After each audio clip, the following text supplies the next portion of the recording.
Thank you to everyone that's joined us so far. We'll be getting started in just a moment.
Good afternoon.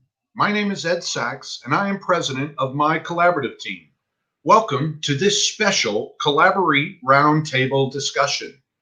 If you're having any issues, please post to the chat and our webmaster will respond, or send an email to webmaster@mycollaborativeteam.com. Now, I'd like to take just a minute to tell you about my collaborative team. My collaborative team is a not-for-profit corporation.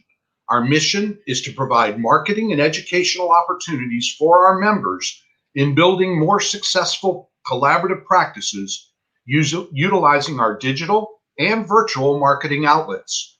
The main goal of my collaborative team is to be the leading publisher and producer of collaborative process content and to be a marketing partner for our members. We provide our members the confidence, assistance, and platforms they need to distinguish themselves as collaborative professionals. Our newsletter is distributed to over 15,000 family professionals across North America, including 6,000 collaboratively trained lawyers, mental health professionals, and financial professionals 2 times per week. We invite you to check out our website at www.mycollaborativeteam.com. We hope you'll join us and support what we're doing. Now, let me first share with you how today's CollaborEAT roundtable discussion came to be. First, back in January, I was asked to speak to the Brevard County Collaborative Association here in Florida. They were frustrated by the fact that despite all of their strong marketing efforts, they were still not getting cases. Then, during our happy hour sessions in April and May, we heard similar complaints from members of several practice groups in northern New Jersey. And then on an IACP webinar, I heard the same questions coming from a practice group in northern Nevada. These are just 3 of the many practice groups we've heard from. And there's always one theme. How do we get more collaborative cases? So I've asked representatives from each of these practice groups to send us questions. Today's panel hopefully will answer many of those questions. We've divided the questions into 3 sections. In the first section, we'll be answering the practice group's general questions about marketing, both on an individual level and a practice group level. Our second section will get into more specifics about marketing, including what media and platforms work best, how much to spend, and how to prioritize your marketing. And our third section will answer questions about how to keep members engaged, how to attract more members, and other best practice questions. Finally, we will answer any additional questions our practice group representatives and you, our audience, offers. Now, let me introduce our panelists and our practice group representatives. First, our panelists. Becky Fisher is a collaborative attorney from Hollywood, Florida. She is currently a fellow of the Florida Academy of Collaborative Professionals Leadership Institute and serves as the chair of the practice group committee of the Florida Academy of Collaborative Professionals. She also serves on numerous IACP committees and is the chair of the board of my collaborative team. Joran Jenkins is a collaborative attorney from Tampa, Florida, and is considered one of the leading collaborative marketing experts in the world. She was a founder of Next Generation Divorce, one of the 2 Tampa Bay area practice groups, and now one of the largest practice groups in the country. She is also a vice president of the Florida Academy of Collaborative Professionals and serves on the board of my collaborative team. Kevin Scudder is the creator of the Seattle Collaborative Law Center in Seattle, Washington. He's built a successful private peacemaking practice that incorporates his value of compassion and integrity, as well as intellectual and emotional growth and development. Kevin is a graduate of the IACP's inaugural Leadership Academy, a trainer, author, and regular contributor to the collaborative literary community. He is past president of Washington State's State Collaborative Association and a current member of the board of IACP. And Brian Galbraith. Brian is the owner and founder of Galbraith Family Law Professional Corporation in Toronto. Actually outside of Toronto, I believe. Brian was a founder of the Mediation Center of Simcoe County and continues to mediate cases. He also helped bring collaborative practice to Ontario and continues to be a leader in their collaborative community. Brian's conducted numerous courses and workshops in the collaborative practice at the local, provincial, and international level, teaching lawyers, therapists, and financial specialists the principles and techniques of his low cost and this cost-effective process. Brian is also a graduate of the IACP's inaugural Leadership Academy and is a current member of the board of IACP. And now meet our 3 practice group representatives. Dr. Deborah Rhythmic is a licensed psychologist in Nevada. She got involved with the collaborative movement in 2006 when she did her initial training and joined the Statewide Collaborative Professionals of Nevada group. She joined the CPN Board of Directors, initially as the secretary, and then served as the president for a number of years. After CPN closed down, Dr. Rhythmic pursued developing another entity in northern Nevada. The Nevada Collaborative Divorce Professionals Group was formed in 2016, and Deborah now serves and has served as the president since its inception. Denise Winogle has been a strong proponent of collaborative divorce since 2007 following graduation from Seton Hall University School of Law. She is a past president and current membership chair of the New Jersey Collaborative Law Group. She's also currently president-elect for the New Jersey chapter of Association of Family and Conciliatory Courts. And Valerie Weaver. Valerie is an attorney with the Loris Law Group in Brevard County, Florida. She is a founding member of and on the board of directors of the Brevard Collaborative Association. Now, in our first section, the practice groups had the following questions. How should we spend our time and revenue to capture the attention of the most people who will utilize our services or refer their clientele to our practice group? What is the best way to draw traffic to our websites? Do you think a level of confidence in the collaborative practice process has to do with success? And when competing with litigation attorneys for recognition on the internet, is there anything we can do to effectively distinguish ourselves on internet searches? And to whom should we be focusing our marketing on? Consumers or practitioners? So I'd like to get started first with our panelist, Brian Galbraith, who has a very interesting concept towards his marketing. Brian. Hi, everyone. Well, collaborative practice starts with me.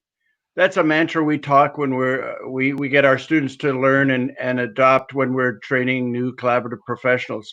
I think it really is true too, that if you want to have more work, if you want more cases, you need to be the author of them. And it comes from our research too, as Ed mentioned. Both Kevin and I were in the Leadership Academy of IACP, and during that experience, we had the opportunity to speak to thriving practice groups around North America. And first of all, they said, you know what, you may consider us to be a thriving group, but in all of our group, most of the people want more cases. So if your group if some of your members are feeling like they don't have enough cases, that's normal and that's okay. But yes, we can do better. So what they said, they've really accounted for their success is three things. They said that they felt that it was helpful to have legislation that supported collaborative practice. It helped to have more people trained in collaborative practice. And the third thing, it helped to have people who were deeply committed to collaborative practice and only doing that kind of work because they were a fountain of work for everyone. So those are some of the factors on a statewide or provincial basis that may impact your caseload. But in my experience, and I have a firm of 14 lawyers, all trained collaboratively, and all doing various levels of amounts of collaborative practice, that marketing collaborative practice in itself is not that effective. And in fact, some of these groups that we talked to during the Leadership Academy said that they had billboard campaigns and bus stop campaigns. Our Toronto Collaborative Divorce Association had a bus stop campaign, or subway signs, I think it was, spent tens of thousands of dollars, and it really didn't generate much additional revenue. It didn't justify the expenditure. They stopped doing it. So what do you do? Well, for me, I do a lot of marketing. On average, I spend about 5% of my gross revenue is spent on marketing. And when I get the clients in the door, that's when I explain to them the benefits of collaborative practice. And that's when I get them on board. It's easy to get my own client on board, I think, usually, because I do what I call an interest-based consultation. What I do is find out what are the interests of the party, what are their biggest concerns and worries, and then I recommend a process that will best meet their needs. And I don't give them an overview of the law. I focus on what's important to them and explain to them how collaborative practice will help them achieve their goal. And then, and this is key, and a lot of people don't do this during the consultation, is I talk to them about their spouse. How are we going to get their spouse on board, or the other party on board?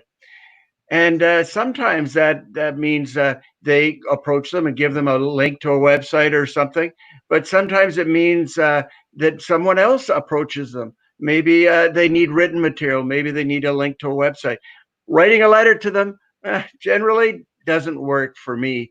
So another technique I use is I will write an email to my own client saying, thanks for coming to the consultation.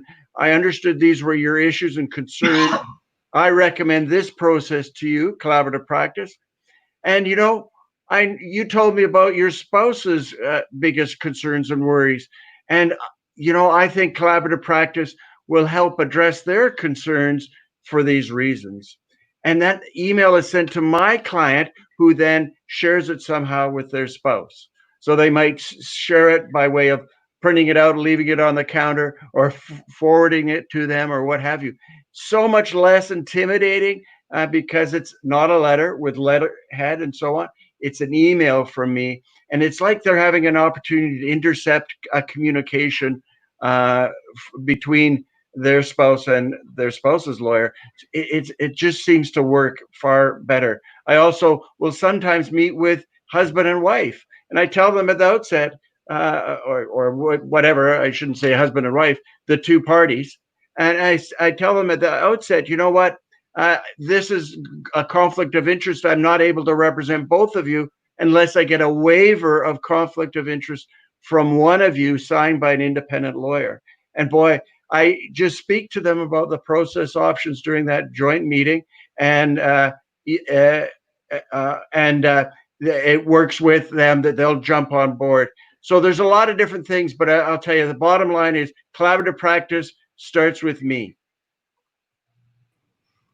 Thanks, Brian. So Brian thinks that, get them into the office, then sell them collaborative. I think we're going to hear a little bit something different from our friend Kevin Scudder. Good. Thank you, Ed. Thank you, Brian. I have a different approach from Brian, but I got to tell you, I've learned a lot from Brian. And that's one thing about collaborative practice is, you're on this webinar, take what we say, take the parts you like, take the parts you struggle with, incorporate it into your own daily practice and see what happens. I believe that collaborative practice is a transformative process. And that's an internal transformation. At least that's what happened to me when I embraced collaborative practice. I litigated for 20 years, did a lot of damage to families, to children, to other attorneys, and also to myself, because my work was not in alignment with who I am as an individual and what my values are. So I changed my practice signature. This is, the peacemaking that starts with me. I've got that on buttons. I've got this on refrigerator magnets. Actually, I'll go this way. I've got it on my white cups for the Seattle Collaborative Law Center, and I have it on the blue cups.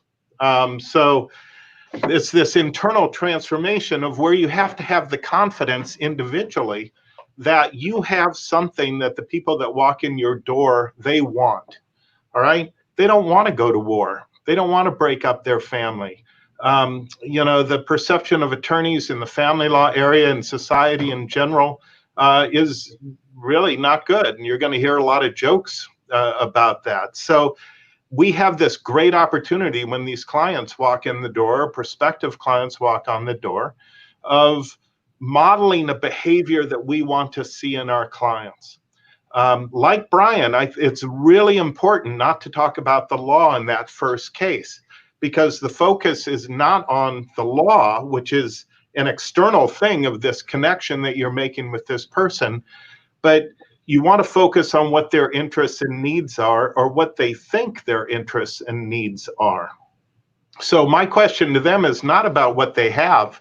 I mean, my litigation consultations always had 10 or 15 pages, of assets, of kids' names and things like this. And now my notes are very, very minimal, because what I'm trying to get them to focus on is what do they want their post-divorce life to be? What legacy do they want to create for the children? I don't use opposing counsel. I don't use your ex-spouse. You change your vocabulary. You want to instill the confidence that you have in your own skills in the peacemaking practice of keeping people out of court and energizing and empowering them to make their own decisions. You want your client to walk out of that initial consultation and say, that was unlike any experience with a lawyer that I have had. Because there's some shock value that you have to get the client to understand that their perception of having to go to battle to help get through their divorce, to create a post-divorce life for themselves and for their children, is very different than what they've heard. So I would go to the confidence piece. I'm going to come back and talk about marketing a little bit later, but think about that internal transformation that can take place. You're on this webinar. I mean, you wouldn't have joined us had you not had that spark of wanting to do things differently and offer something valuable to your clients. So take that confidence, go explore it, start writing about it, and be a part of MCT, IACP, be part of your local communities. So peacemaking, let it begin with you. Thank you, Kevin. So now we're going to get, I think, a little bit more of a marketing person's view of that. I've heard some of what Joran said in the past. I think we're going to get a little mixed bag here. So take it away, Joran. Well, I'm not so sure that that I can disagree with anything that that Kevin and Brian have said. I agree, actually, and they've stolen some of my thunder, in fact. I think that I come from a slightly different perspective. So I did my first collaborative case in 2002. I did 2 of them back then, actually. No neutral professionals. I hadn't been trained yet. I was trying this thing, and nothing came of it. Nobody was doing it, so I let it go. It was successful, and it was interesting. In 2009, I got trained, and my eyes were open. So I've done 40 cases, a little bit over 40, I think.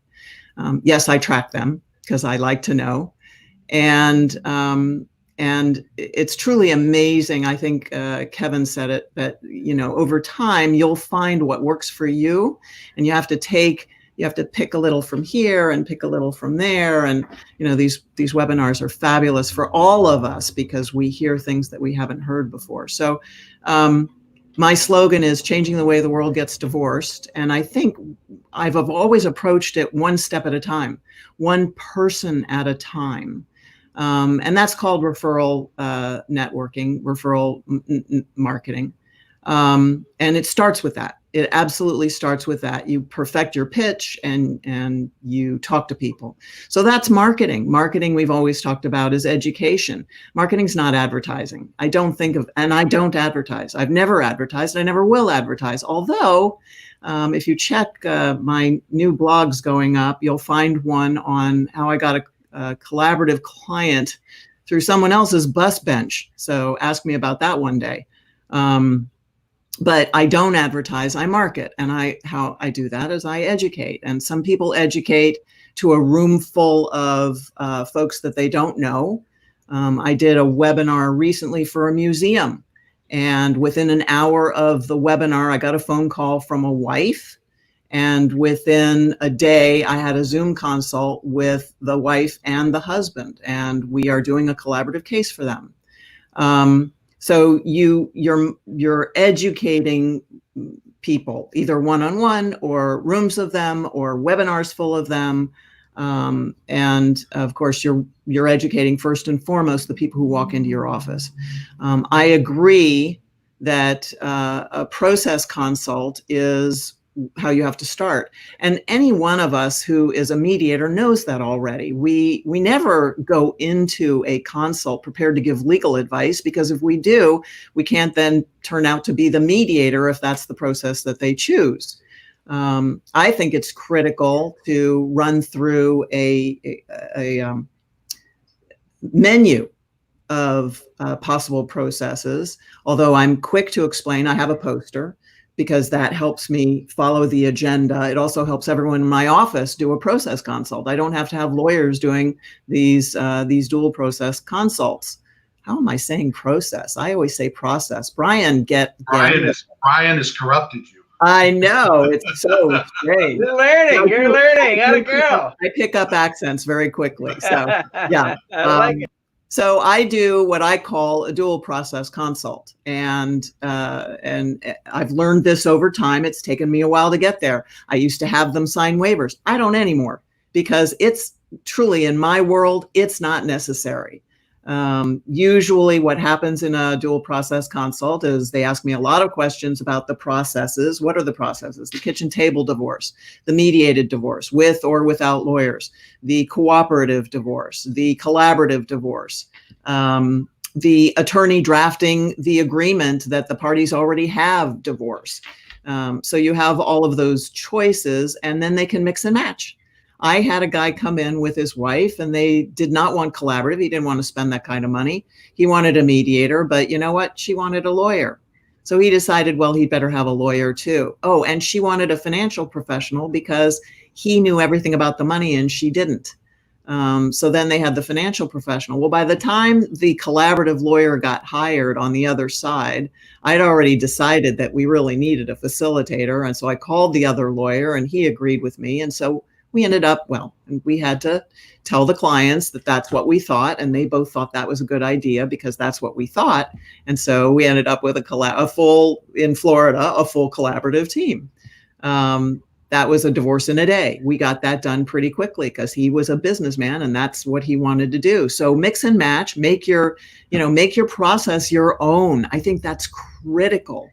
People want to be empowered today. They don't want the lawyer taking charge and running off with their money and doing all these things that, as certainly the lawyers in the room know, that lawyers run off and they run up the bill and they make people very, very angry with each other where they weren't before. That's critical, I think. Great. Thanks, Joryn. During your next segment, we're going to ask you to show us a few of your posters. We're getting people. Oh my gosh. Okay. Process posters. We'll have you do that during the next section. So let's bring up our fourth panelist. And welcome, Becky. Let me tell everybody that one of the reasons that I especially brought Becky in is because the three people that you've just seen are part of some of the old guard. I'll call them a little bit of the old guard. They won't appreciate me calling them that. I think Becky's probably the youngest in terms of her years in collaborative. And I think she'll give us a really interesting new perspective on things. Go ahead, Becky. Thank you, Ed, and thank you for saying that because I wasn't sure what I was doing on this panel with the people that have trained me all these years. I came to this much more organically. I went through 13 years of post-dissolution litigation with a special needs child and walked out of court on the last day of that litigation and said, this is no place for families. And although I had been trained collaboratively 4 years earlier, never really appreciated what the collaborative process was all about. And I made a decision that day that I was never going back to court. I think the biggest selling point about marketing and engaging yourself in the collaborative process is curiosity. I became very curious about what collaborative meant, what the language was all about, and started reading everything I could get my hands on, including a book authored by Adam Cordova, who's on in the audience here, and sections were written by Brian and by Kevin. I'm not sure if Joryn had a hand in it, but people that I had tremendous respect for each had a piece of that book. And that became my Bible, so to speak, about what I wanted my practice to look like. I also attended a Peacemakers conference that Kevin and Brian and Adam, along with a woman named Melissa Sukowski and Bob Merlin, were leading. And I met people that had practices or were striving to have practices that looked the way I wanted my life to look. And I learned a lot there, including the fact that my website was not user-friendly for the collaborative process, and began to make lists of the things I needed to do to change what my practice looked like so that I could be actually a collaborative attorney. I also made a decision that I needed to begin to network among other collaborative attorneys, and that included not just joining collaborative practice groups, but actually getting involved with them, going to the meetings, going to the functions, taking a role, offering my time, eventually offering financial commitment, and getting as engaged as I could be to meet the people that were doing the work that I wanted to do. And so my biggest marketing technique has really been simply meeting people and then sharing the process, taking other people to lunch. And during this COVID-19, engaging with people over the phone, having Zoom meetings, and bringing other people into the process. In doing that, my practice has actually grown tremendously. I brought in 4 new cases in December. I've got 4 new cases that are coming in. And what happens is that network begins to expand because we do have to rely on other professionals. And so I give the names of several attorneys that I know I work well with in teams. Mental health professionals are on the teams, financial neutrals. And I know that they will refer me as well in cases that they're being brought in on. So that is an inexpensive way to market yourself, is simply by investing time and energy into the people that are in the collaborative world. But again, going back to the curiosity, you have to really want to learn about it and invest in it. I can't tell you how much I've learned just from being on calls, both for IACP committee meetings and FACP committee meetings, from people like Brian and Joran and Kevin and Ed, particularly Ed, to teach myself about being collaborative. And it's something that we have to practice every day. There was one question that came up that had to do with your level of confidence in the collaborative process and whether that was reliant on your success in a case. I've had 2 cases that did not result in a marital settlement agreement being executed. Did I feel like the process had failed? No.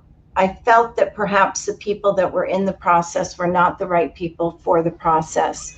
I never view what happens in the case as a failure of the collaborative process. I'm so invested in it and believe so strongly in the process that I have to do not only a self-examination of how I conducted myself in that process, including with people, attorneys on the other side that may not necessarily conduct themselves collaboratively, but I'm constantly gauging whether I am able to continue to be collaborative, but whether or not the clients are collaborative enough to be able to complete the process. So no, I don't gauge success in the collaborative process on whether we get to a marital settlement agreement, although I believe the statistics are somewhere around 90%, which is a heck of a lot better than going before a judge and having the judge take control of your case. So success is based on how I think we all feel when we're finished with the case and whether we conducted ourselves collaboratively, whether we acted professionally with the other professionals on the team and want to re-engage with those same professionals again in the future.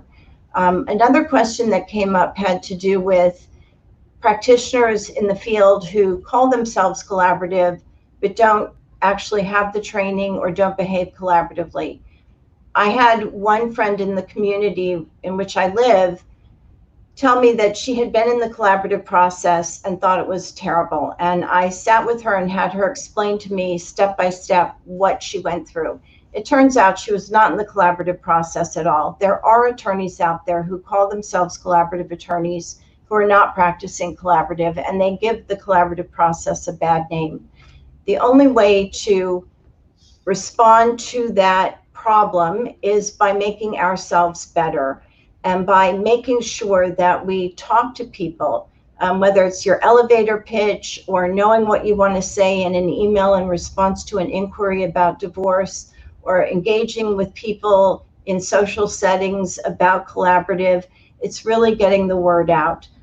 Brian mentioned legislation. I think the fact that the collaborative process was legislatively mandated to be mentioned in meetings in divorce cases as an option has helped tremendously in terms of raising the weight of the fact that collaborative exists. So I encourage you, if you live in a state that doesn't have the legislation passed, to get in touch with Bob Merlin or me. We both sit on the Uniform Collaborative Law Act Committee for IACP. And the other thing I want to say is get involved in committees, because the committee work for IACP or your statewide practice groups is a tremendous learning opportunity. Great, thank you, Becky. I'm really glad you brought up the competence question, because that's something that's raised very often.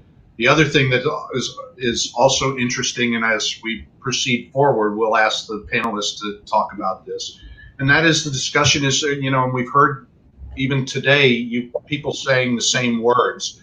How interchangeable, I'm going to ask the panelists in our next session, to talk about how interchangeable the words marketing and educating are. So in our second discussion, this takes a more direct look at the types of marketing we should be utilizing. Our panelists will first discuss how they personally market for their practice, and then we will have a second round where we'll ask them, or during the second part of their presentation, we'll ask them to talk about the marketing experiences with their practice groups. We heard a little bit. I'd like to hear a little more. These responses that we're going to get are really focused around 5 questions that we received. What social media sites do you find most useful, and what do you suggest for how to use them most effectively? What other marketing avenues are recommended? We heard some answers already to this in terms of TV, interviews, billboards. What about doing presentations for nonprofit organizations, HR organizations, professional associations? What kind of budget is needed to market sufficiently? And how much should we prioritize marketing to potential referral sources?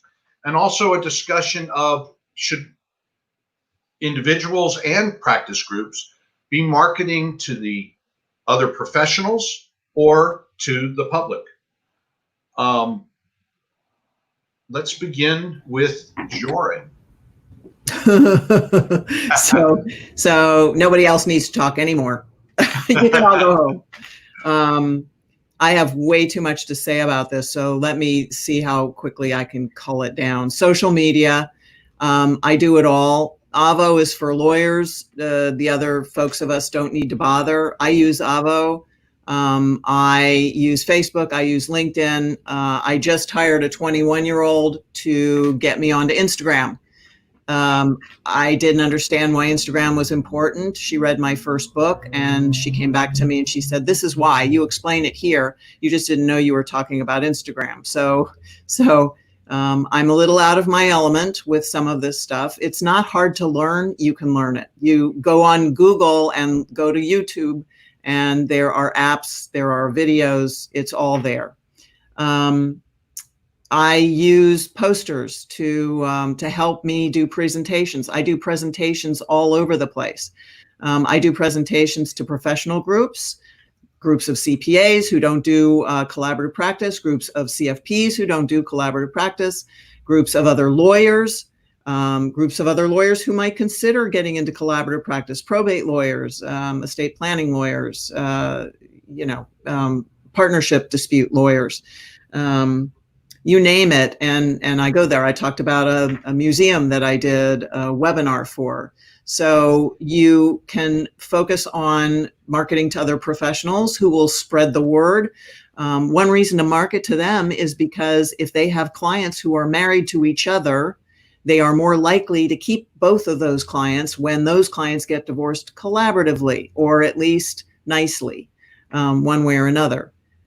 So that's how you market to those professionals, and then they'll send you their clients, hopefully. And that has been my experience. I also market early on. I established a pro bono project because I wanted to get the word out into the community. And one way to do that is to do free work. So I get these people in pro bono collaborative cases, and in the front end, I get them to sign an agreement that they will tell people about what collaborative divorce does for them. And in fact, they do. I've had referrals from those people. I've had those people come and speak at events where I was talking to collaborative professionals about doing pro bono projects. And so I called one gal and I said, "Saturday morning, are you busy?" And she goes, "No, what do you need?" And she came and she talked, and getting her to stop talking was actually harder than getting her to start talking. These people are very happy with, it doesn't matter if they're pro bono or not, they're happy with the results. The question is, how do you get those testimonials? And if they're pro bono, they owe you. They feel that they owe you. So they will give back to you. They'll give back to the community. They'll take the word out there. I also, as I mentioned, used my posters. Now, these are the handheld versions. This is the first one I mentioned already, Courtless Divorce Processes. It goes hand in hand with my costs poster, which sort of gives a rundown on what your likely costs are going to be. And then we go from there to all the other, I've got 19 posters. It's ridiculous. I have Words Matter. We talked about words. Words are critical, and they create an environment, and your clients need to know that their words matter just as much as your words matter. So we talk about all of that. It's educating your clients at the same time as your marketing, and they go out, they take that word out, and they take it out there. Now, budget That's another issue. I don't worry too much about budget because a lot of this stuff is free. You can do it for free. In fact, you're investing time. If you want to count up your time, I have no idea what that looks like. But most of my budget is next to nothing. Social media doesn't cost anything. Now, yes, I have a 21-year-old. She's an intern. You can get free interns. I happen to pay mine. I have 3 interns working for me now. They're all 21. They're from UT, UCF, and USF. And I pay 2 of them $10 an hour and 1 of them $12 an hour. So, but you can get interns for free, and they're fabulous. They're young. They have great ideas. We have meetings. We had a meeting earlier today to talk about marketing, right? So that's the budget issue. You can spend as much as you want, but again, I don't think marketing is the same as advertising, and I don't believe in advertising. I do marketing every time I turn around. So is it a priority for me? Absolutely. I'm talking collaborative anytime I open my mouth. Thank you, Joran. Joran, let me ask you a quick question. Maybe you could answer one of the questions that was asked. Do you know what your practice group in the Tampa Bay area charges? To be a member? Yes. I'm going to guess $200. That sounds about right. Okay. An annual membership. Right. That's a general area that we attend. Well, thank you very much, Joran. Next, we're going to hear from Becky. While we're waiting for Becky to come on, I want to welcome Shelby Timmons, who has joined us all the way from the collaborative community in Australia. Welcome, Shelby. Becky, tell us a little bit about your marketing.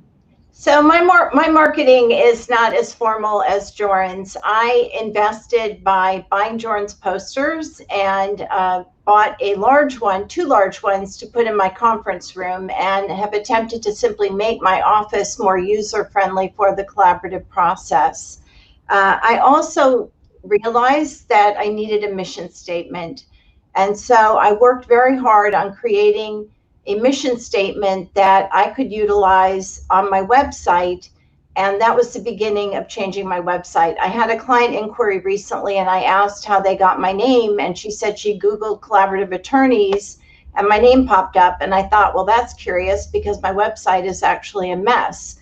But it happened that we had worked on the landing page. And although internally it needs a lot of work, just the change of language, the putting of the mission statement on the landing page created a client. And I can't tell you how many inquiries I've actually had since I made that one change. These are the kinds of lessons I've learned primarily from MCT. MCT created a mission statement. As a founder, I was a part of writing that mission statement. And it's those lessons, that investment of joining practice groups, joining MCT, reading the newsletters from MCT, actually writing blogs for MCT. All of it has resulted in my getting my name out there in a way that I couldn't have paid a price for. And I'm not a seasoned marketer. I actually use my children to give me ideas about what to change on my website, including my logo, which Jordan worked on me for a while to try and update. So it's not that you have to spend a lot of money doing it, but you do have to focus on what's important to you. And so that comes back to your mission statement. You also have to do things that set you apart from other people. When I was at the IACP conference, Ed and I were walking in between sessions, and he asked me if I had been to Jacinta Gallant, who's somebody out of Canada, who's on the IACP board, if I had been to her table and seen her workbook called Our Family in 2 Homes. I didn't have a chance to get to it, but I followed up with Jacinta. Again, my curiosity got the better of me, and communicated with her over several months, ended up investing in the workbook. I'm the only attorney in Florida that has it at this time, but have been working with Jacinta to get it into the hands of other attorneys. That is a marketing piece of it because I am the only one in Florida who has it right now. It's a tremendous vehicle for working with families in the collaborative process. And just by virtue of my having it and talking to other people about it has linked my name to a really great product that I didn't have to make a huge investment in creating. So I think all these little things that you do to educate yourself, to make connections with people that are really doing the hard work. And as Kevin said, it begins with me. It also begins with all of us being together. And thank you for the comments that I saw in the live comments. And once again, mention who produced the workbook. We've asked for that to be restated. Jacinta Gallant, Innovation for Lawyers. Great. Thank you, Becky. We welcome Brian back to the screen. And I think Brian first is going to open up with a comment about Joryn's posters. Well, yeah, Joran's posters are great. And I got them in full size.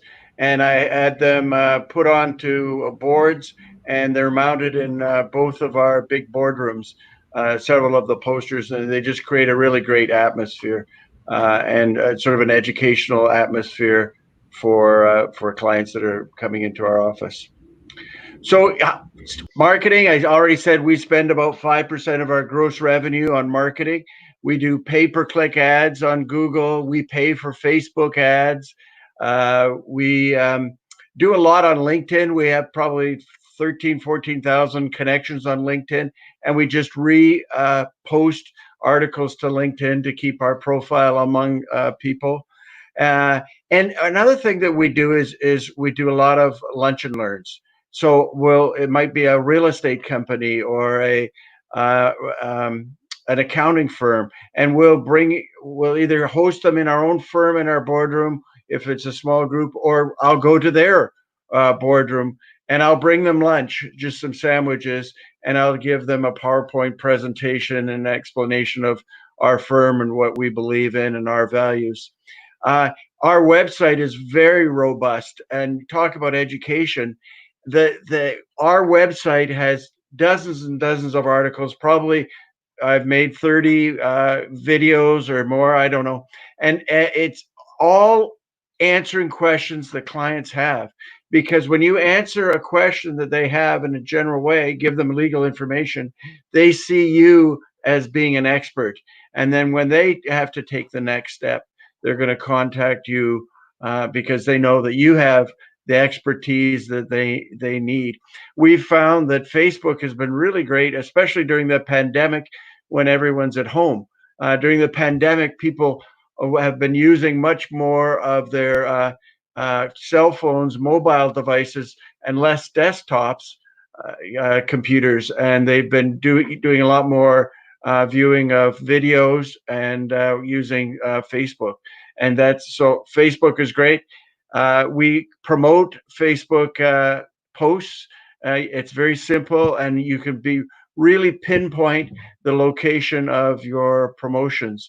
So I found that very effective. And people love videos. The videos are short, usually under 2 minutes, and very informative. And it's all done with home equipment, just a good old iPhone or even your laptop now with a good webcam. So those are some of the things we do with marketing. And then when they call, better make sure. Cleo has done the research on this and said that so many lawyers don't get back to potential new clients within 24 hours. And so clients think, oh, you must not be interested. There's a saying, the way you do anything is the way you do everything. So if you're not going to respond to phone calls, you're probably not going to respond to my needs. People aren't going to hire you. So it's super important that when somebody makes an inquiry, you get a hold of them, get back to them immediately within 2 hours if possible, and try to find out what their needs are. We have an intake team that does that. I don't do it personally, but if you're a sole proprietor, it's your responsibility, if you want your client base to grow, to get a hold of people right away. So those are some ideas. Great. Brian, let me ask you before we bring Kevin on, what about at the practice group level? Do you see marketing at a practice group level, or do you see their role more of education?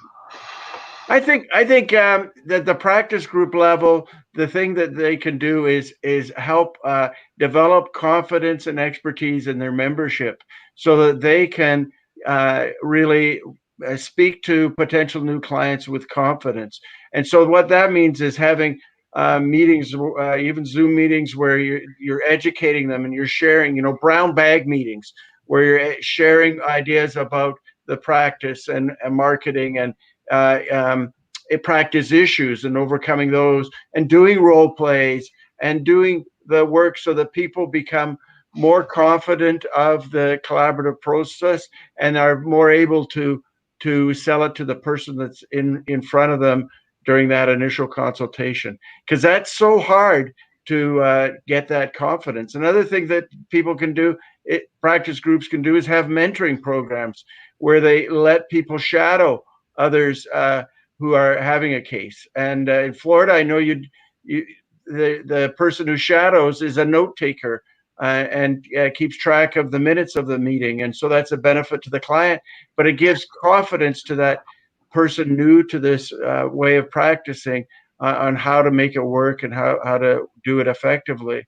And so anyway, you could also setting up pro bono and low cost programs like Joran has done, and there are several in the Florida area and throughout the world, and fixed fees or flat fee programs.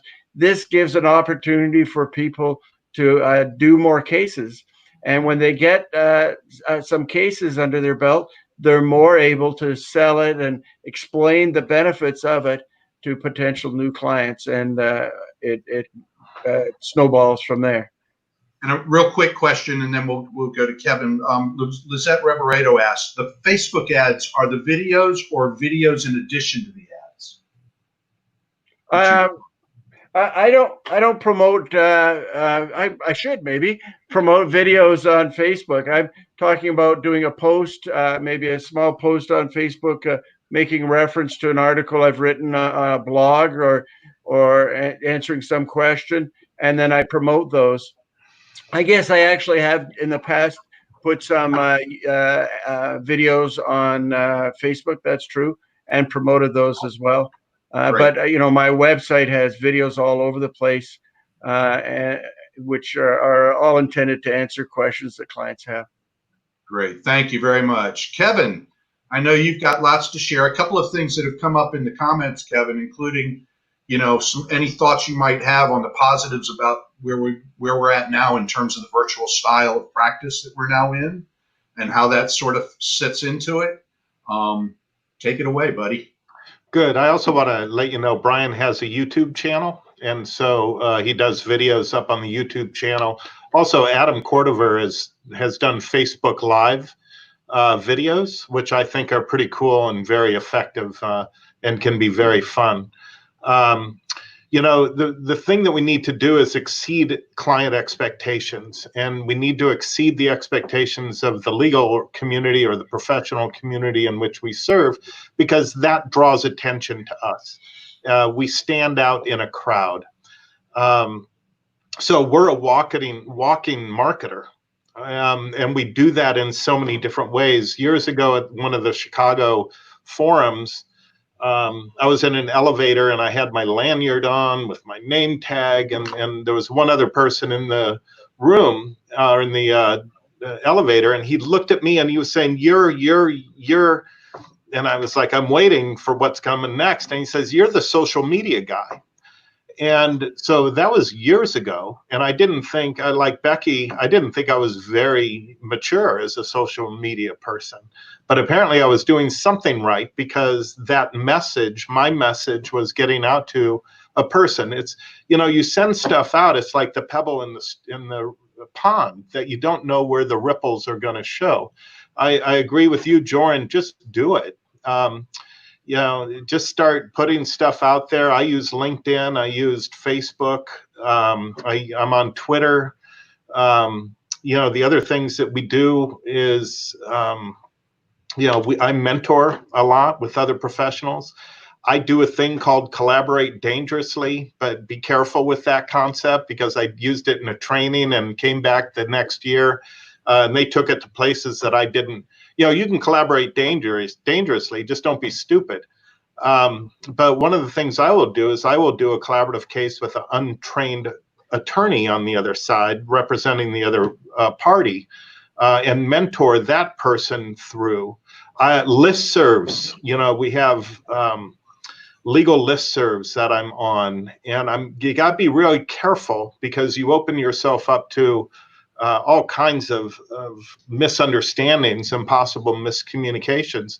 But you have the power to change people's perspective on what it is that you do, and that's marketing. Okay, it's providing information to people. The question about, the fact we're on Zoom here in Washington State, I haven't had an in-person meeting except for estate planning, since early to mid-March. Now, there are problems with that because in a collaborative case, being in the room with someone, the nonverbal communication that happens, the ability to touch someone if they're getting triggered inside and they just need a little human contact isn't there. But on the other hand, it's a very powerful tool to be able to do these virtual meetings. I'm doing collaborative cases outside of the Seattle area. I've got 2 or 3 of them going on at this point. So it is expanding my collaborative practice. The other thing to remember is that you got to create collaborative cases. Okay, you can't sit back and wait for collaborative cases to come to you, because you could be waiting, a couple of years, like all of us when we first got trained. It took 2 or 3 years for us to get our elevator speech, in place and start bringing in those cases. The other thing to remember as a marketer, man, it's not just collaborative cases. It's collaborative estate planning. It's collaborative postnuptial or prenuptial agreements. It's collaborative mediation. So anything that you have a signed participation agreement with a disqualification provision for the attorneys, it's voluntarily entered, you've got a collaborative case. At this point, my initial training was in 2008, and I'm over 100 collaborative signed PA cases at this point. And that's all, I write articles, I do blog posts, you'll see my name on the listservs. Not for glory, but to help people understand the nature of the work that we do. And when you see, my hope is that the people who are here, that when you hear, read a post from Kevin Scudder, that it's coming from the heart, that it's not about me, but it's about the collaborative community and changing the way law is practiced, like Joran was talking about, because it's not about us. But it's about the clients. But the thing is, you have happy clients and you're going to make money doing this work. So it all goes together. Great. Thank you, Kevin. So for this next area, we have about 5 or 6 questions that we're going to answer pretty directly. We have some people on the panel to talk about it. So Becky, how do practice groups keep members engaged? How do they get new professionals on board? So how do they stay alive? We talk about this in our practice group committee meetings every month. One of the key features I think that is happening in Miami is that the presidents decided to change up the meetings. They don't hold them at the same time every month. They intersperse meeting times with social events. And the turnout has been tremendous. And I might add that now that we're kind of limited to a virtual social world, we've had even better turnouts because people don't have to drive to get someplace. So I think being conscious of what the needs of the group are or is critical. Not holding to a pattern that's been established over the years. Looking hard at what your audience is and meeting the needs of the people that are coming in. We can't attract newer, younger professionals to come in if we keep doing things the way we've always done them. I say the same thing in terms of how the groups are organized. One of the things we're doing in Florida is sharing educational topics. We split into pods for the Miami group. I had a list of about 15 topics that Ed and I had put together over the years. I sent that out to the entire state. and have recommendations about who practice groups can call in, especially now that we're in a virtual world, to use as speakers for these different topics. Next Generation in, I think it's the Tampa area, opened their meeting up to the general public. They had a wonderful program. I think seeing new people come in from around the state also energizes the group and allows people to not feel like they're hanging out there on their own. Great. Becky, while I still have you here, how effective are programs like Divorce Options or Second Saturday workshops? I think certainly down in the South Florida area, they've been very successful. I spoke with a woman who runs the Second Saturday program in Broward County, and she told me it's been a minefield for cases for her. They get tremendous turnout. It's been a little bit slower now that they're on the Zoom format, but she tells me that they've been running them successfully for years, and people are showing up, usually as couples, and hiring the people that are running them. So I think if you have the opportunity, she was going to send me the link, but I think the organization where you can purchase a Second Saturday opportunity, if your community doesn't already have one, is WIFE, and you take a look at it. It may be something that could be very beneficial for you. So we have a question that's popped in from one of our practice groups from Deborah. How do they get turnout for Divorce Options, Second Saturdays? How do you market it? And I'm actually going to ask our webmaster to pop on, because he helps, I know, the Broward practice group with their marketing. I was told that Eric is the master at doing the social media for them. Eric, tell our audience how you help market Second Saturday Broward and how long it took for them to build to where they are now. Yeah, so it's really a consistency thing. It's taken them a couple years to get to where they are at. The first year, they might have months where they would have to unfortunately cancel because they wouldn't get anybody.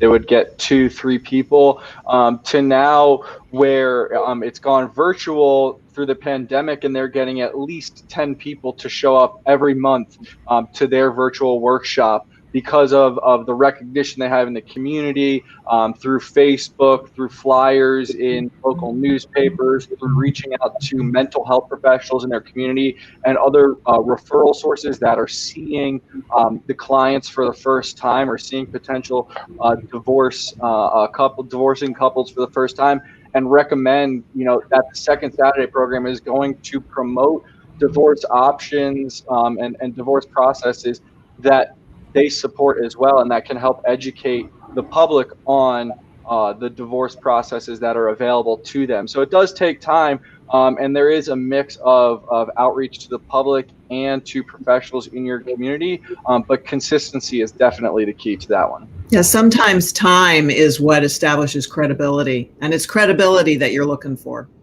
I might add, too, that Second Saturday advertises on the MCT newsletter, which, as Ed mentioned, goes out twice a week to over 15,000 people. And I really started to see it because of the newsletter, not because I was catching it on social media. They also post on other Facebook pages. So I have a Facebook page for Changing the Way the World Gets Divorced, and I post their posts. They offer them to me, so I put them up. Kevin, you had a comment about your experience with. I did. I got, you got to get a franchise for a Second Saturday, and you get a regional area. I, and a financial person, purchased a year's worth of franchisee exclusive territory and just never got it up off the ground. So, I like Eric's idea, though, of now that my social media is up and running, if that's the way to get it, go ahead and give it a try. And you've got the name, Kevin, so you've already got credibility. Yeah, thank you. Okay, let me take us to a next question. Best practices. Tell us, this goes to Kevin and Brian. Tell us the best practices for seeking involvement of a pro se spouse when the first spouse wants to proceed collaboratively, but they've got a high conflict relationship. How do you get that moved along? Kevin? Well, I think the two words that are interest for me are best practices. I think you do whatever works.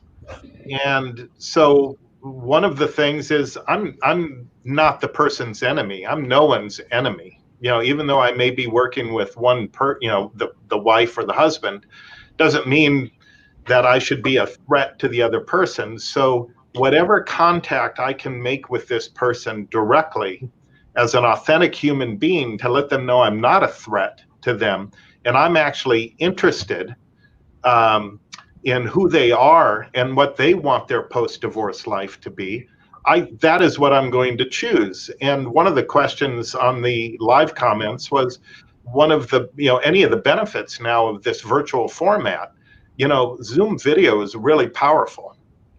And so rather than having that spouse come in into my office, I would probably reach out to them by Zoom video rather than a phone conversation with them, because I want them to look me in the eye and I want them to feel, the prophetic empathy that I have for them, because I wish them well and I need them to know that I wish them well.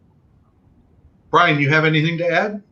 Well, Kevin said it very well. I also think you just need to explain the benefits and educate them as to the opportunity here. Pauline Tesler talks about holding up the golden apple to the parties to say, look, this is a great process. I don't know if you're the type of people that can do it. And I think that is a good technique to do that. When we do the streamlined flat fee process, we ask them to do an online test called the SDRI, Separation and Divorce Readiness Indicator. And we say, you may not qualify for this this process until we see the results of this online test. So that sometimes is helpful. And of course, I mentioned earlier, sending the email to my own client who then gets it to their spouse. But I think you really need to talk to your own client and take the time to strategize around how best to approach how best they should approach their other party. Would it be directly, or would it be someone else? Maybe the sister-in-law or brother-in-law or the minister or some friend can approach them, and what kind of an approach would be effective? Sometimes we even role play them having a conversation with their spouse to try to get them on board. So it's always a challenge, often is a challenge, to try to get the reluctant spouse on board. But it's easy to get my own clients in front of me on board, that's for sure. Great. Brian, I'm going to come back to you with one more question, and then I think we're going to bring our practice group members up and have them see if we've got any other questions. But the question really circles around the idea of working with a non-collaboratively trained attorney in a matter. Are you willing to do that? If so, what advice do you have, or do you find that to be a dangerous strategy? Yeah, I think it can be dangerous, but I've done it on a couple of occasions, and it's worked out quite well. But I've had a lot of cases, and I'm a trainer as well. So what I do is you just have to have the right personality on the other side of the table from you, who would be willing to meet with you after and talk about the process and how they could respond differently and that sort of thing. So it can be done. I'll tell you a story. Woody Mauston is most people probably have heard of him. He's one of the best collaborative professionals in the world. He works in Hollywood, and he had a case that involved billions of dollars. It was Roy Disney was his client, and he did it as a collaborative case. And the attorney that represented Disney's wife was not collaboratively trained. So it can be done. He says it probably was the highest net worth collaborative case ever done, and he did it with someone who, on a collaborative basis, who wasn't trained. He just helped them along, and they were very good, willing professionals who excelled at being as a professional, and they got the principles quite quickly. So it can be done, but a lot of people the wrong personality, it can be a disaster. So, something to be careful of. Anyone else have anything to add to that? Yeah, I I just love want Yeah, oh yeah. Kevin? I want to add that, we can find disasters in cases even with collaboratively trained attorneys. So I think the focus really has to be on our own behavior and to really, and I've learned this from people like Randy Heller and Ed Sachs, to be very mindful of my own facial expressions and reactions to what's happening on the other side. So much of it is personality driven, and whether somebody's trained collaboratively or not, we can only control our own behavior. So I think if we keep our eye on the ball and remember what's important to us in terms of how we practice, hopefully the case will manage regardless of the degree of training that's on the other side. Kevin? I would add to what Becky said that we can only control our behavior, but we can impact the behavior of others by controlling our behavior. And in a collaborative case, we have the responsibility to provide a safe container for the work to be done. So I don't care if the other person's collaboratively trained, if they understand the collaborative process and that they're disqualified, if the process doesn't succeed, then I'm willing to do it. Now it's more work for me, because those difficult conversations that you need to smooth out miscommunications or triggers, there's going to be more of them. But it's a fascinating adventure to go on. And I would have to say I'm a better collaborative practitioner for having taken on cases with professionals who have not been trained. Joryn? I have to agree with everything that's been said. I've done a couple of cases with untrained professionals who had very collaborative personalities. I would simply recommend that the best way to approach it is to take those folks to lunch before you enter into the case with them and have a conversation and talk to them about how you perceive. Remember, I did a couple of cases back in 2002 and I hadn't been trained, and neither had my cohort. So I kind of have maybe a different mindset as far as that goes, but I take them to lunch and I have that conversation. And if they think that they can do it and I think that they can do it, then we do it. And we did it. Kevin, We don't go for lunch in Canada anymore. Well, there is that. So I just want to add that we don't promise that collaborative practice is a transformative process. We create the potential for that transformation to occur. And that's for the clients. It's also for the other professionals. So I did have a case where the other attorney wasn't collaboratively trained. I did a joint consult with he and his client to explain collaborative practice, because he called me and said, Kevin, the rules of professional conduct require that I be competent. All right, there's a RPC for competency. He wasn't competent, and so he was scared. And so I explained collaborative practice to him at no cost to my client, and did a consult with he and his client to go through. But his head, you should have seen his head during the process. He was, during the debrief of each meeting, his head was spinning. He was like, oh, this process is so much better. I mean, Kevin, I love your emails. I hate everyone else's emails that I get, and I ignore them, but I open up your emails, because they're supportive, they're to the point. So we have the possibility of transforming our legal communities. Great. Thanks, Kevin. Okay, we're going to bring up one of our practice group members, Denise Winogle from New Jersey. Denise has a question or two.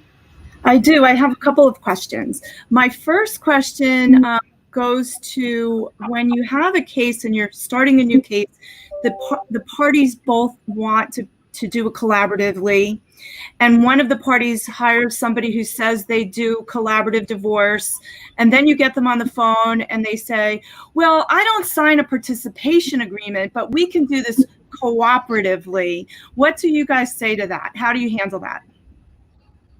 Brian, you had the best reaction. Collaborative.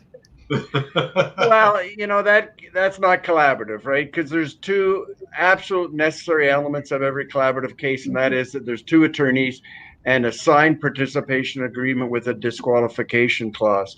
And I think that disqualification clause is key to the success of the collaborative process.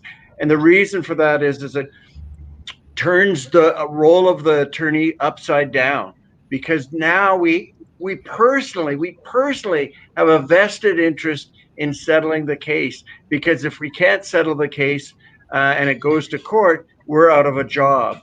So I think that it's, when you have a cooperative case like that, which is one without a disqualification clause, absolutely, I've settled many cases like that.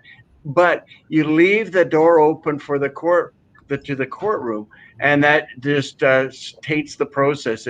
It's not as effective as when you have that disqualification clause and everyone has a vested interest in a settled case. Thank you. I've only had one case where the lawyer on the other side said, Joran, I don't think this is suitable for collaborative. The clients don't have enough money. He said, this is really just it's a 2-hour negotiation. And we looked at the money. We were on the phone. This was back in the day before Zoom. And I couldn't disagree with him. We met, the four of us met for a 2-hour meeting. We got the clients divorced. Interestingly, 7 months later, we actually didn't get them divorced. We got them an agreement. And 7 months later, I called my client in January and I said, okay, you want to go get divorced now? Because we were waiting until after they could file their taxes. And she goes, oh no, Joran, I should have called you. We got back together again. And the answer there is that the divorce was so not traumatic, not stressful, not hateful, that they could pick up the phone and call each other when things didn't turn out the way that they thought they would. So the guy was right. But as a rule, if it's not collaborative, it's not collaborative. And I explain very carefully to the clients that when we sign a collaborative participation agreement, we take sandbagging off the table. We take all of that trial stuff. I am no longer first an advocate on a horse with a lance. I am first now a counselor. I am first an advice giver, a coach. I'm a coach. And it's it's still lawyering. It's just heavy on the other side of lawyering that kind of has gotten lost in the trial court shuffle. You're a peacemaker. Yes. Kevin, you had a comment? Yeah, Denise, great question. And I'm really a nice guy, and I carry these peacemaking buttons, and but it's like, fine. But someone comes to me and says, I don't do collaborative, but I'll do cooperative. And I say, we have the UCLA here in the state of Washington. It's RCW 77. I say, please show me in the rules of professional conduct or in the statute where there's cooperative law. Because if it's not collaborative, it's litigation. And so I just call them on it. But it's an opportunity, Denise, to have one of those conversations and educate them on a collaborative process. Denise, you had another question. I do. This is in another direction. I've been on the board for the New Jersey Collaborative Group for many years now, probably about 9 years. And we keep going back to the marketing of the group, how are we going to market the group? We've done the mailers, we've done all kinds of things. From our conversation here today, I sort of was learning that it's more about individual practice marketing, me going out and educating my client in the consult.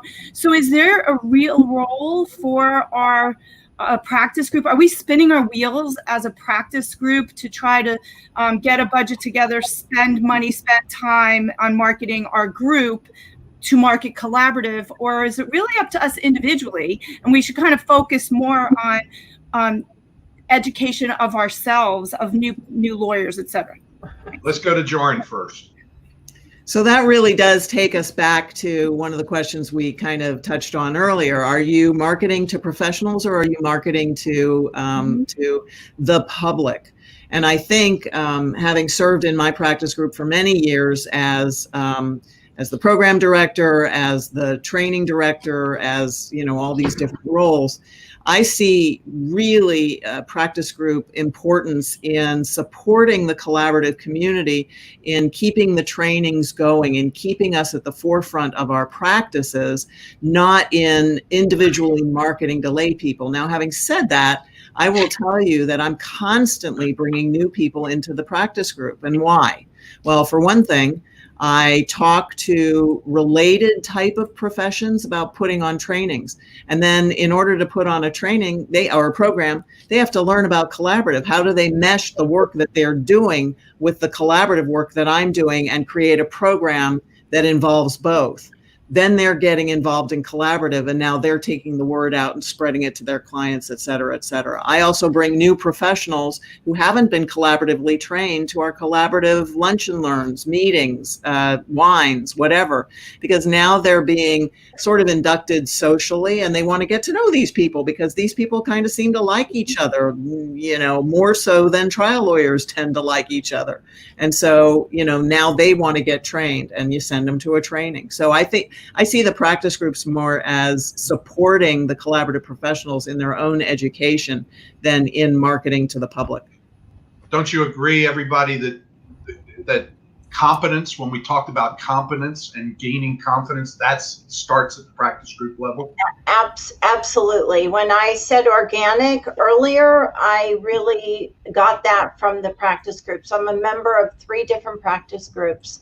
And were it not for the relationships I've developed in those practice groups, I don't think that I would have taken my practice where it is. That's where I learn about what's happening in the collaborative community.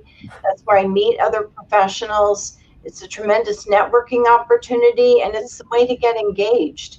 I know that there are practice groups that are struggling, and that's part of my role as a practice group committee chair for FACP, is to talk to them, to try and solve those struggling problems. But I think that the practice group structure is critical to the success. If you can have it, not every community can have it, but if you can have it, to the success of the collaborative movement in your communities. Brian? Well, and I think the IACP obviously is a great opportunity for people to connect with other individuals and other groups around the world. And where we see the IACP as a hub, supporting other groups. And with this pandemic, it's really escalated the speed at which we could connect now. We were slowly moving to this digital age where we would connect using Zoom and other platforms.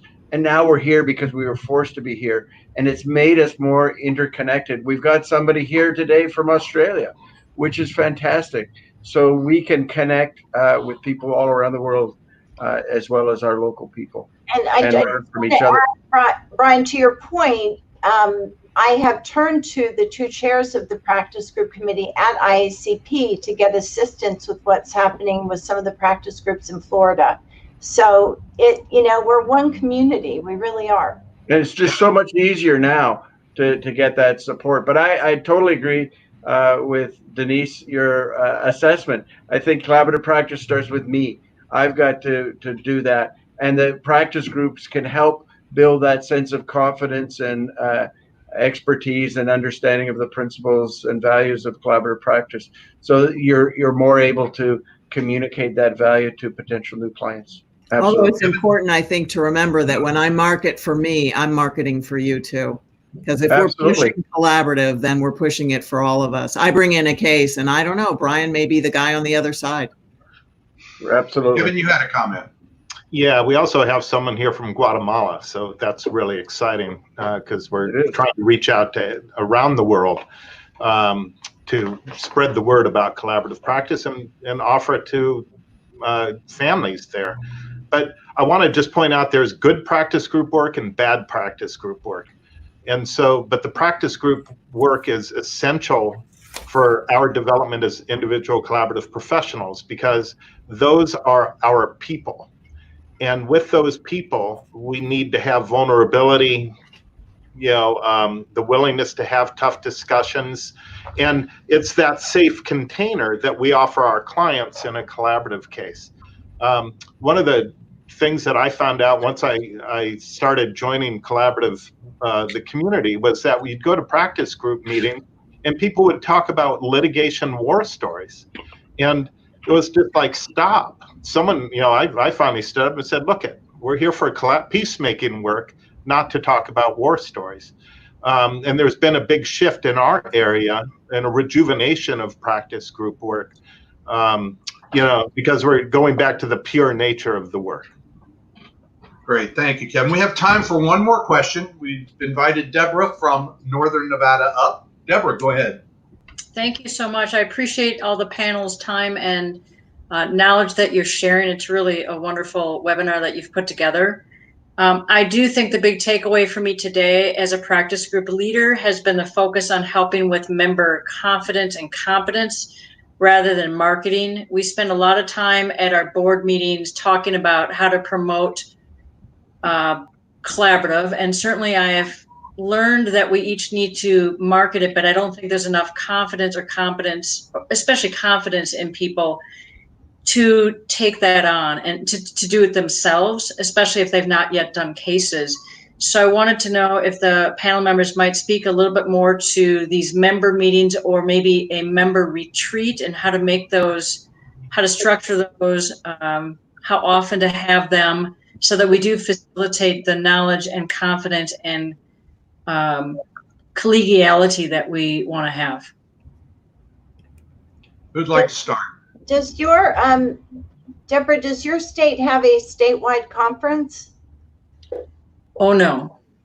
Okay. We have a small group in Northern Nevada. The Collaborative Professionals Nevada used to be statewide. So the biggest populations are in Las Vegas and then in the north in the Reno, Carson, Sparks, Tahoe area. Our current group size with resource professionals, I think, is 17. So it's really hard to have a lot of manpower or people available to be able to provide the kind of service that we need and also the marketing that we need.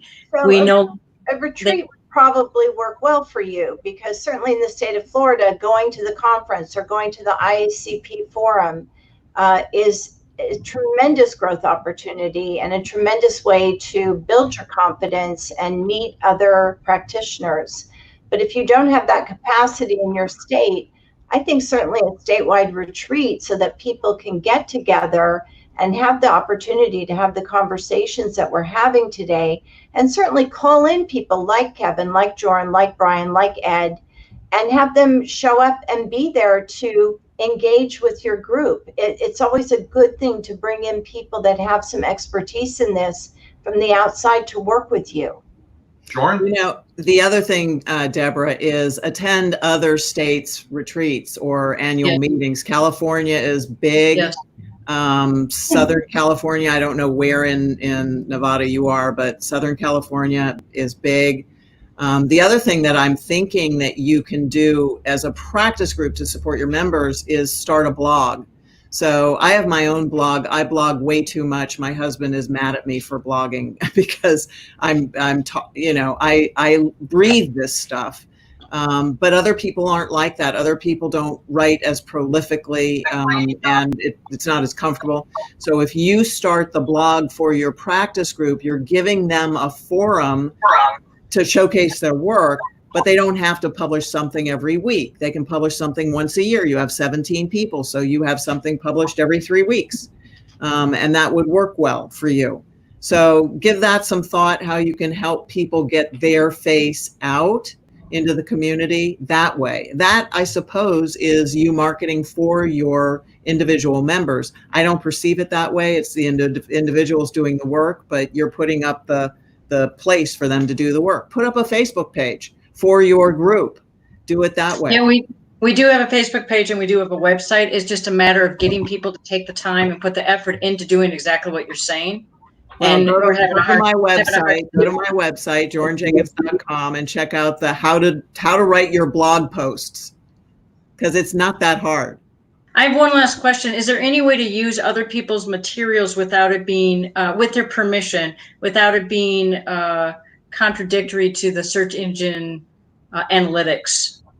Yeah, there is a way now.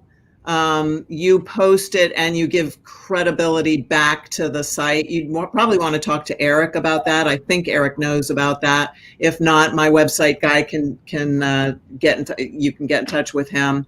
There's definitely a way to do it. But the other thing to do is to go to other folks who can't stop writing like me and ask them to guest post on your site. Oh, that's People great. will do that. People will happily do that who write too much for their own sites. Oh, that's great. Brian, Thank you had you. a quick comment? Well, I've just, with respect to the idea of the retreats, I've had the honor of leading a couple of practice group retreats. But when it came to my practice group, we had to bring someone in, some outsider, to lead our retreat. And having that outsider with a fresh look at what you're doing in your community is very, very helpful. And it's really, the retreats have really turned around a lot of practice groups up in Canada and re-energized them going forward. It's worthwhile doing. So we've been our 90 minutes. In fact, I think we've now been 91 minutes. I cannot begin to thank the four of you so much. The comments have been wonderful. I think everybody has learned a tremendous amount. I hope we've helped our practice groups out there.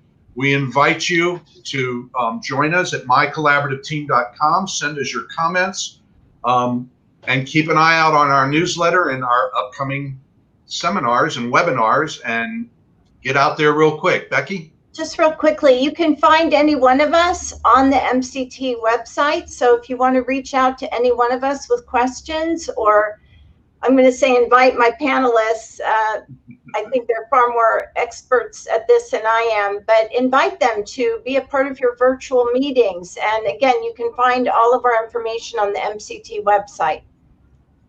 Once again, thank you very much for joining us, and join us for our next CollaborEATs. Have a good day, everyone.